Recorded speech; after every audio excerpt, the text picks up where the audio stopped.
So in this video, I am going to show you how to enable dark mode in Google Docs. This will help reduce eye strain, save battery life, and give your workspace a sleek and modern look. So let's start the video. First, on your desktop, open up Google Chrome. In the search bar, type docs.new to quickly create a new document in Google Docs. Next, open a new tab in your browser.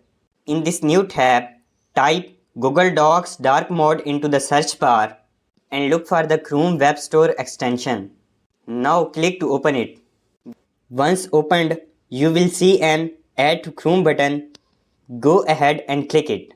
A pop-up will appear asking for confirmation. Select Add Extension. Now return to your Google Docs tab. You should notice that the dark mode extension has been added at the top of your window. If you don't see it immediately, a quick tab refresh usually resolves this. After refreshing, keep an eye out for a new icon on the right side of your window. This icon indicates that the dark mode extension has been successfully added to Google Docs. Hover over the icon and a drop-down menu will appear, allowing you to customize your dark mode preferences. And there you have it.